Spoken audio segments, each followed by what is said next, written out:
मैं आपको सुनाने जा रहा हूं अपनी मंडली के सदस्य उमेश पंत की लिखी कहानी मुंबई वाली ट्रेन पार्ट 1। मुंबई को जाने वाली ट्रेन जैसे ही सर्र से स्टेशन से निकली, मिनी कुछ देर अपनी जगह पर ठिठकी उसको निहारती रही। धुआं उड़ाती ट्रेन कुछ ही देर में नजरों से ओझल हो गई। मिनी खाली पटरियों को देखकर अब भी मुस्कुरा रही थी। इसी ट्रेन से उसकी भेजी एक चिट्ठी को मुंबई पहुंचना था और इसी से उसका जवाब आना था। एक चिट्ठी जो उसने अपने सपने के पते पर भेजी थी।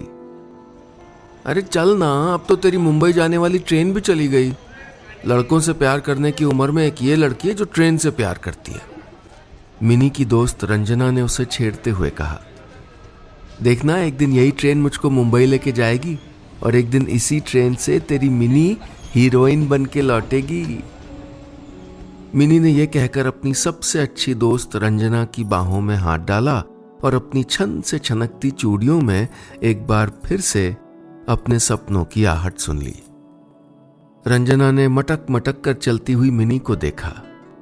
यहां किशनबाड़ी के इस छोटे से पहाड़ी कस्बे में, जहां लड़कियों की आंखों में बीएड करके टीचर बनने से ज्यादा बड़ा सपना आ ही नहीं पाता था, वहां ये साधारण सी लड़की फिल्मों में हीरोइन बन के मुंबई जैसे बड़े शहर पर राज करने के सपने आखिर देख भी कैसे लेती है। सफेद टॉप, पीली स्कर्ट और आंखों में गहरा गाढ़ा काजल, सचमुच सुंदर लग रही थी मिनी, पर इतनी सुंदर भी नहीं कि मुंबई की ग्लैमरस हीरोइनों को टक्कर दे सके। मिनी उर्फ मालिनी जोशी। पापा चाहते थे कि वो बायोलॉजी पढ़े, डॉक्टर बने। मम्मी के अरमान थे कि वो 25 की हो और किसी राजकुमार जैसे लड़के से उसकी शादी हो जाए। छोटा और इकलौता भाई राजू चाहता था कि उसकी प्यारी दीदी की कभी शादी ही ना हो। अगर उसकी शादी हो गई तो उसे उसके पसंदीदा मूली के पराठे और आलू के गुटके कौन खिलाएगा।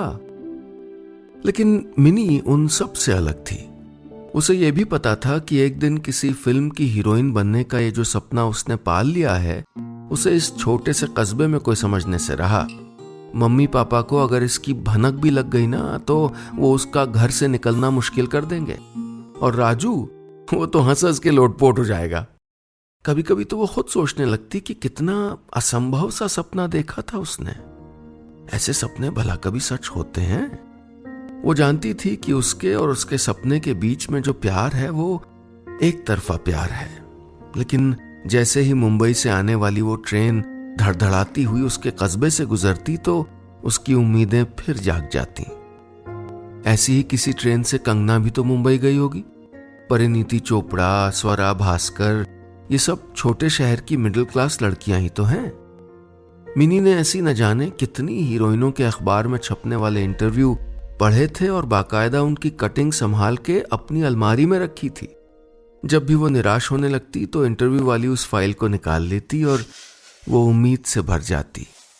मिनी की सबसे अच्छी दोस्त रंजना के अलावा एक आईना ही था जिसे उसके सपने के बारे में पता था। रात होती, सब सो जाते तो उस सन्नाटे में वो बंद कमरा उसकी चंचल अदाओं के चलते एक सिनेमा हॉल में बदल जाता। अपनी चोटी को खोलकर बालों को आजाद कर देती तो जैसे कुछ देर के लिए यूं ही खुद भी आजाद हो जाती। छिपाकर खरीदा हुआ अपना मेकअप किट निकाल लेती, आंखों में काजल लगा लेती, थोड़ा सा मस्कारा भी लगाती, होठों पे जरा सी लिपस्टिक भी, और फिर आईने में देखकर कभी मधुबाला बनकर शर्माने लगती वो, तो कभी जब वी मेट की करीना हो जाती, एकदम बिंदास।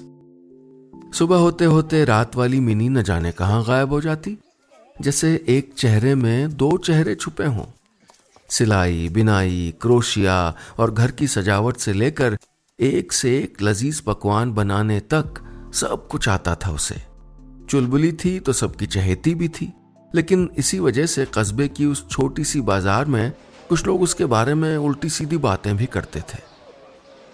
कोई उसके जीन्स या स्कर्ट पे तंज करता तो कोई इस बात पे कि वो लड़कों से भी कैसे बेहिचक बात कर लेती है। छोटे शहरों में ऐसी लड़कियों को बिगड़ी हुई लड़कियां मान लिया जाता है, लेकिन मिनी को इस बात पे फक्र था कि वो एक बिगड़ी हुई लड़की है। वो अपनी मनमर्जी के कपड़े पहनती है, अपने हिसाब से जीती है और किसी की फालतू बात नहीं सुनती। उसी कस्बे की बाजार के चौक में एक लड़का ऐसा भी था जो उसके बारे में एक लफ्ज उल्टा सीधा नहीं सुन सकता था। उसकी सबसे अच्छी दोस्त रंजना का दूर का रिश्तेदार अज्जू, जिसकी गांधी चौक पर एक पुश्तैनी दुकान थी। इसी दुकान पर कभी उसके दादा गानों के रिकॉर्ड बेचा करते थे। कहते हैं कि उस दौर में उस चौक पर ग्रामोफोन पर एक से एक गज़लें बजा करती थी। अज्जू के संगीत पसंद दादा की उस दुकान पर लोग कुछ देर बैठकर उनकी बजाई गज़लें ज़रूर सुनते थे। दादा के बाद पिताजी का समय आते आते ऑडियो कैसेट का ज़माना आ गया। अज्जू के पिताजी मुकेश और रफ़ी के फ़ैन थे, लेकिन उसके दुकान संभालते संभालते बात सीडी पे आ गई। पर अपने पूर्वजों की तरह वो संगीत का प्रेमी नहीं था। यूं भी गुलाम अली और मोहम्मद रफ़ी अब कहाँ सुने जाते थे। वही चौक जो कभी गज़लों से गुलजार रहता था, अब वहाँ ढिंचाक म्यूज़िक का शोर रहने लगा था। अज्जू न जाने कब ऐसे ही किसी सस्ते गाने को सुनकर मिनी को दिल दे बैठा था।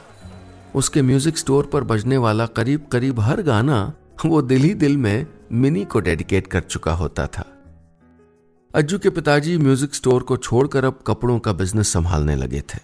जब वो खुद बहुत बिजी रहते तो उसको कपड़े खरीदने और बेचने के लिए इधर उधर भेज दिया करते।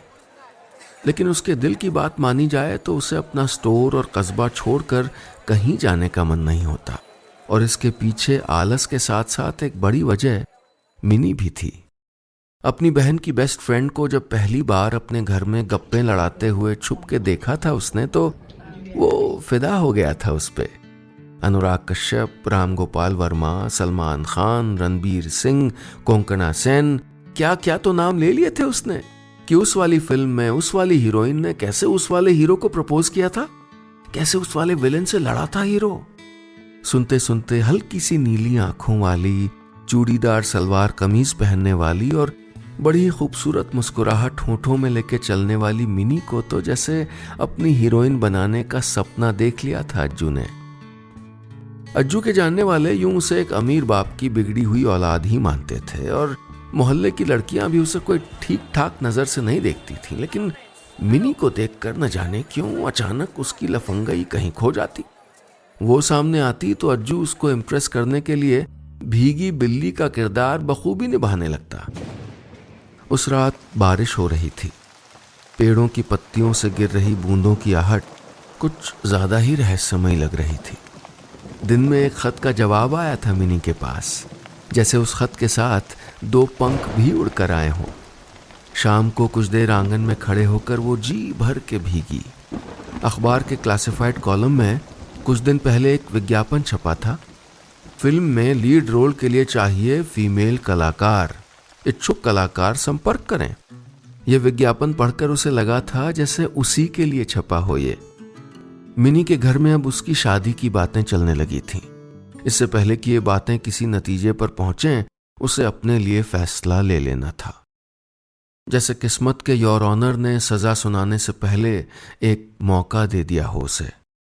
उस पते पर डरते हुए एक चिट्ठी भेजी थी उसने, और आज पूरे 1 महीने बाद उस चिट्ठी के जवाब में आया था ये खत। रात को अपने कमरे में खत पर लिखे एक डायलॉग की प्रैक्टिस कर रही थी मिनी। पेपर का टुकड़ा लिए बड़ी नादानी से शीशे के सामने खड़ी होकर पूरे फील के साथ बोल रही थी। वो नहीं जानती थी कि परसों शाम तक ऑडिशन के लिए कैसे पहुंच पाएगी मुंबई। नहीं जानती थी कि उसे जाने ही कौन देगा। बस इतना जानती थी कि हीरोइन बनने का यह आखिरी मौका है उसके पास। पूरी तन्मयता से डायलॉग पढ़ ही रही थी कि उसकी मां कमला जोशी ने बंद कमरे से आती ये आवाज सुनी और ठिठक के रुक गई। मिनी बड़ी अदा से कह रही थी, तुम न होते तो प्यार का ये एहसास भी न होता। सुबह और शाम की तरह अब तुम्हारी भी आदत सी होने लगी है। तुम्हारे बिना अब मन नहीं लगता। इससे पहले कि कोई हमारे प्यार के बीच आए, चलो कहीं भाग चलते हैं। उस खतनुमा पेपर को नादानी से हाथ में लिए मिनी जैसे उसी दुनिया में चली गई हो, और यहाँ इस दुनिया में उसकी माँ दरवाजे से बाहर से यही सुन पाई थी कि इससे पहले कि कोई हमारे प्यार के बीच आए, चलो कहीं भाग चलते हैं। मिनी किससे बातें कर रही है? माँ ने दरवाजे के बाहर से आवाज दी तो मिनी ने झट से स्क्रिप्ट का वो पन्ना छुपा दिया। कुछ नहीं माँ, फिल्म देख रही थी। माँ ने कागज का वो पन्ना छुपाते हुए मिनी को देख लिया था। किसके लिए हो सकता है ये खत? दिमाग में वो लड़कों की एक लिस्ट बनाने लगी जिनसे मिनी किसी न किसी वजह से कभी न कभी मिली हो। गुस्से में तमतमाते हुए सोचा कि अभी के अभी मामला साफ कर लिया जाए। जा ही रही थी कि पीछे से पति अशोक जोशी की आवाज कानों में आई। गैस में कुछ चढ़ाया था क्या कमला? जली हुई सब्जी की गंध घर में भर रही थी। कमला को सब कुछ भूलकर किचन की ओर भागना पड़ा। बात आई गई हो गई, लेकिन शक के बीज पड़ चुके थे। रात को यही कोई 11:30 बज रहा था। सब सो चुके थे। मिनी की आंखों में नींद नहीं थी। परसों शाम 5 बजे तक उसे मुंबई पहुंचना था अपने सपनों से मिलने। उसने सोच लिया था कि कुछ भी करके वो जाके रहेगी। वो अपने बिस्तर से उठी और दबे पांव दरवाजा खोलकर बालकनी में आ गई। एक बड़े फैसले की रात थी ये। बाहर झमाझम बारिश हो रही थी। मिनी के पैर कांप रहे थे। समझ नहीं आ रहा था कि क्या करे। एक और उसके सपने थे जिनको सच करने के लिए बगावत एक अकेला रास्ता था, और दूसरी तरफ थी उसके साथ की किसी शीलू, नीमा, सरिता किसी जिंदगी। माँ की सुनो, पापा की सुनो, भाइयों को खुश करो, पड़ोसियों में इज्जत बनाए रखो, और लड़कों से नजरें चुराकर चुपचाप घर से स्कूल, स्कूल से घर, फिर शादी, फिर बच्चे, फिर गृहस्थी। मिनी ने भीगते भीगते अपनी लटों को ठीक करते हुए अपनी जिंदगी के लिए अभी अभी पहली शर्त चुन ली थी। रात के उस अंधेरे में गिरती मूसलाधार बरसात ने जैसे मौसम के साथ साथ उसके इरादों को भी ताज़ा कर दिया था। सुबह तड़के 5 बजे मिनी चुपचाप बिस्तर से उठी। रात भर सो नहीं पाई थी वो। अपने तैयार बैग को उठाया। शादियों में मिले शगुन के पैसे, पॉकेट मनी, किताबों में छुपाए रुपए, गुल्लक में जमा चिल्लर, और इस सब के साथ साथ हिम्मत बटोरी। अपने कपड़े एक बैग में भरे। शेल्फ पे सजी मम्मी, पापा और राजू के साथ खींची एक फोटो उनके बीच कहीं छुपा ली। फिर दबे पांव दरवाजे से बाहर निकल आई। बाहर आकाश धीरे धीरे उजाले की तरफ बढ़ रहा था। कोयलें चहक रही थीं और मिनी अपने कल के लिए अपने आज से बगावत करके घर से निकल आई थी। स्लीपर की टिकट लेकर मुंबई जाने वाली उस ट्रेन में मिनी ने जैसे ही कदम रखे, उसके मन में धुकधुकी सी उठी। अपने सपनों का पीछा करने के लिए इस तरह घर से भागकर क्या वो सही कर रही थी? उसके मन में उठे इस सवाल के बाद उसकी नजरों के सामने मम्मी, पापा और भाई की शक्लें घूमने लगी। लेकिन वो जानती थी कि इस वक्त उसे अपने मन को मजबूत करना होगा। अगर हीरोइन बनना है तो अपने घर में विलन बनने के सिवा कोई चारा नहीं था उसके पास। ट्रेन की रफ्तार अब तेज हो चुकी थी। मिनी एक ऐसी यात्रा पर निकल चुकी थी जिसकी मंजिल तो उसे पता थी, लेकिन जिसके रास्ते के बारे में उसे कुछ भी पता नहीं था।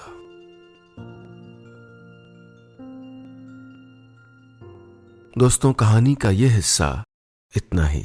अपने सपने को पूरा करने के लिए मिनी का घर छोड़कर चले जाने का यह फैसला क्या उसके लिए सही साबित होगा, या यह फैसला उसकी पटरी पर चल रही अच्छी खासी जिंदगी को मुश्किल में डाल देगा? जानने के लिए सुनिएगा इस कहानी का अगला हिस्सा, मुंबई वाली ट्रेन पार्ट 2।